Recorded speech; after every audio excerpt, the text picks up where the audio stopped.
It's astonishing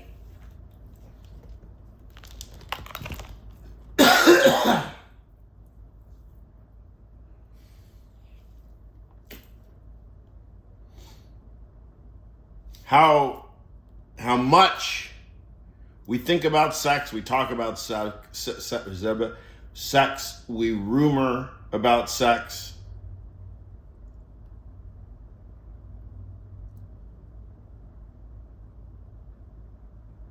We watch pornography. Apparently, we, as humans,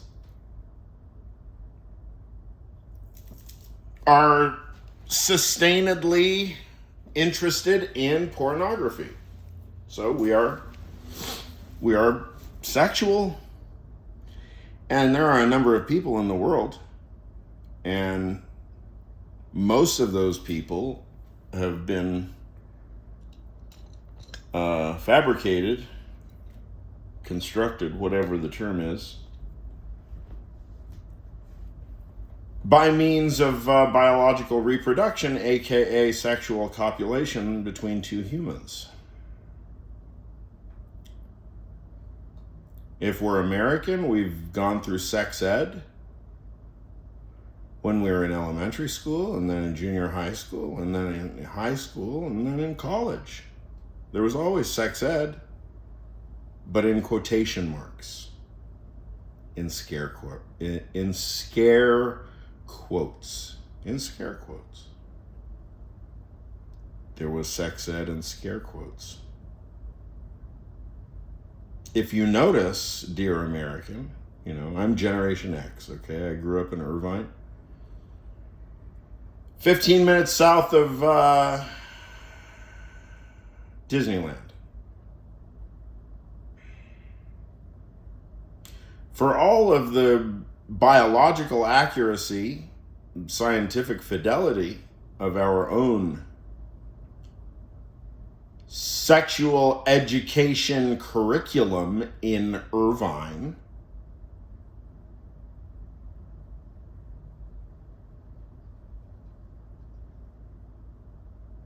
there was absolutely zero discussion of the relationship between love and sex. And there was no discussion of how to get laid as a, say, junior high school kid. I mean, any kid in junior high school right now is in a fair bit of pain, real pain, physiologically. I mean, I can only speak from the male perspective, but I don't even see how we send boys to school at that age, because how can they concentrate on anything? Now, of course, we have laws. Ostensibly, our laws about, regarding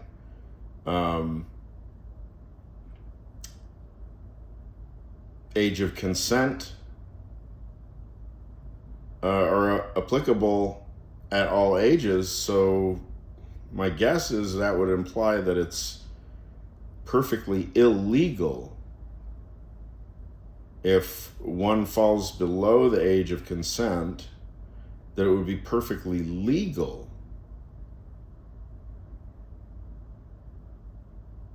the point is that it would be illegal to be a sexual person in a jurisdiction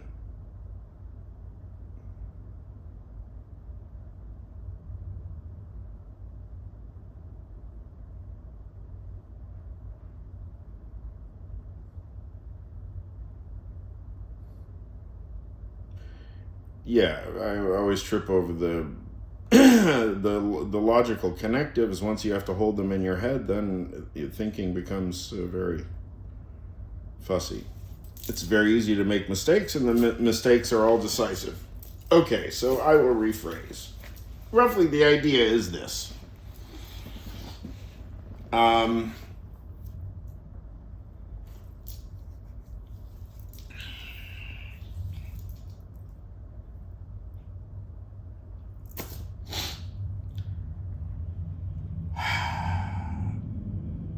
All humans remember what puberty was like.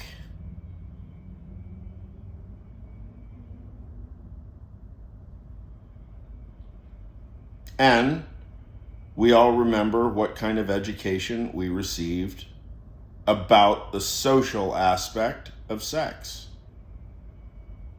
In my case, it was exactly zero.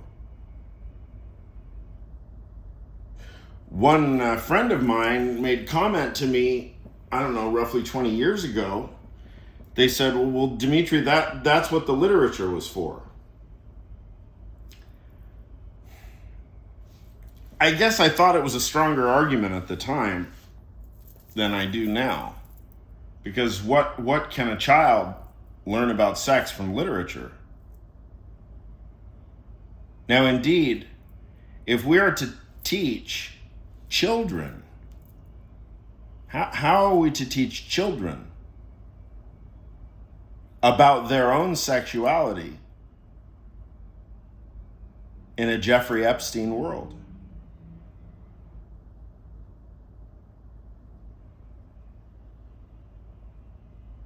And yet, the QED of what I'm saying, the quota demonstrandum of what I'm saying, is that since you know that what I'm saying is true, because I've lived through it just as much as you yourself have,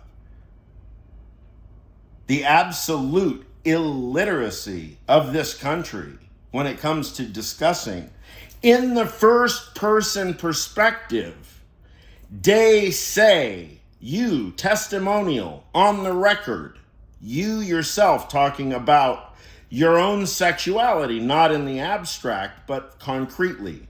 As in, I had sex last night, let me tell you about what went wrong. It was upsetting to me. Okay, mostly in my experience, and I have some fair bit of sexual experience, things are going wrong about 95% of the time.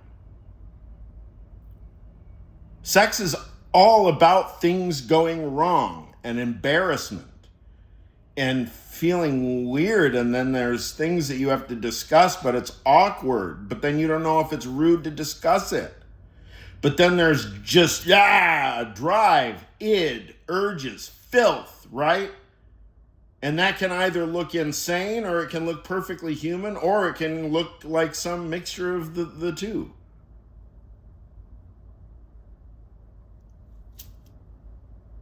Now, seeing as how there is a political emergency of bona fide magnitude, palpable magnitude afoot, April 4th, 2026.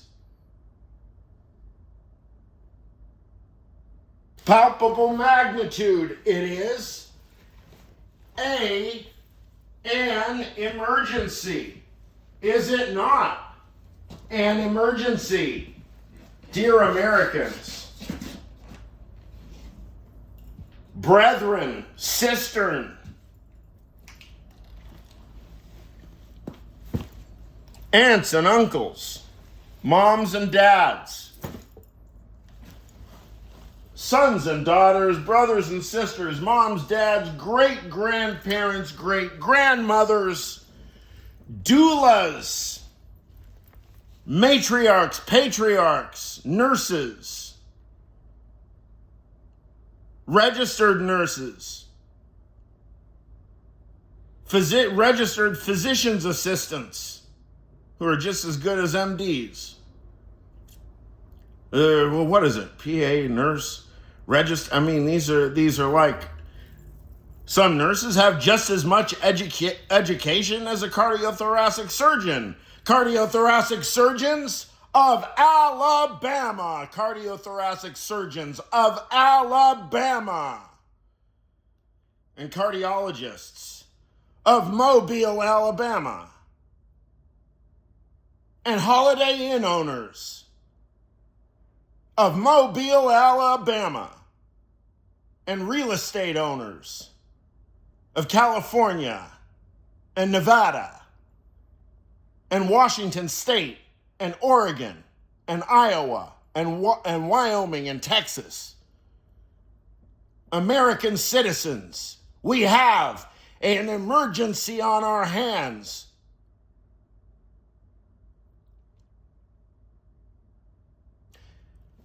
I have a method. It is very straightforward. I just thought of it today. Oh, I'm a philosopher, by the way, in case you know. Anyway.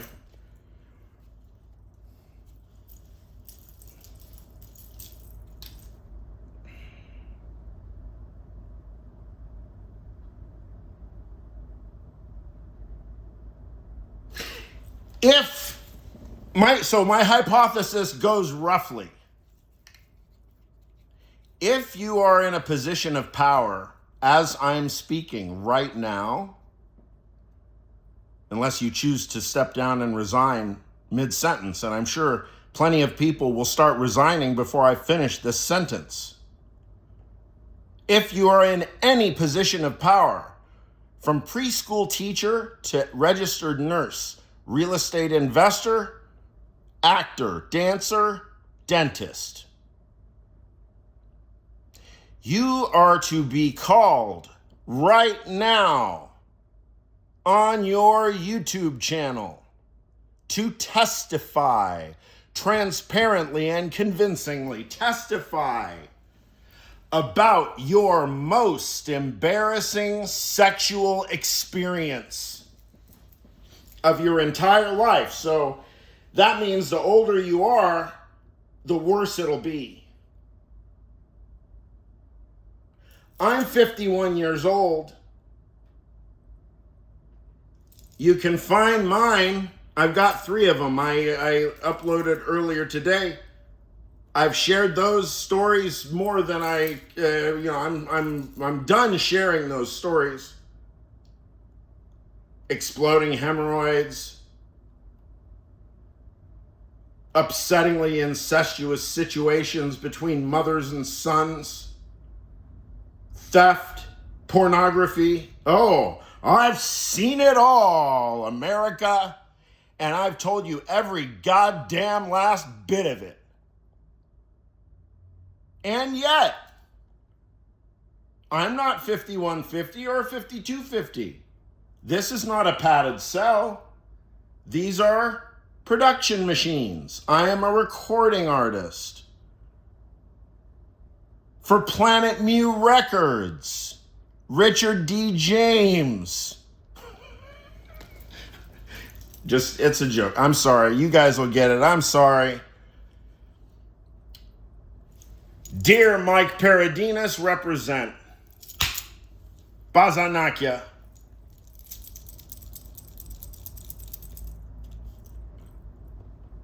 I've never been hospitalized.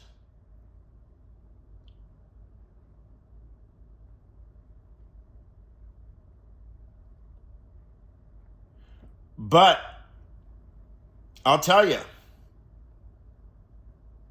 anybody within several light years of Donald Trump's psyche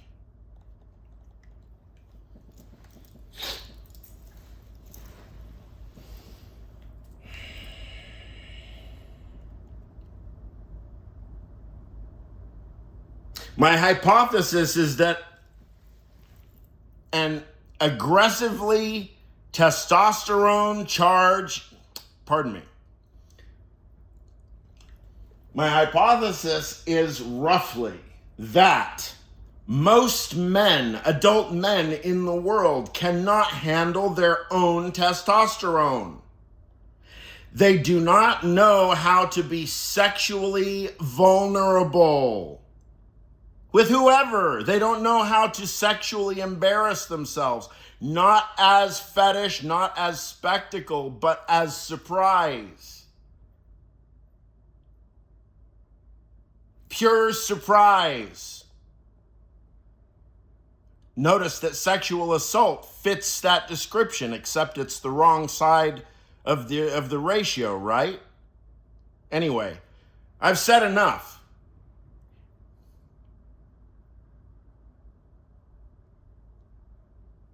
if you don't understand the immediate exigency and potential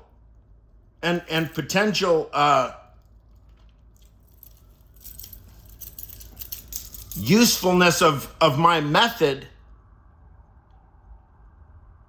for causing very serious realignment, contra anti-intellectualism,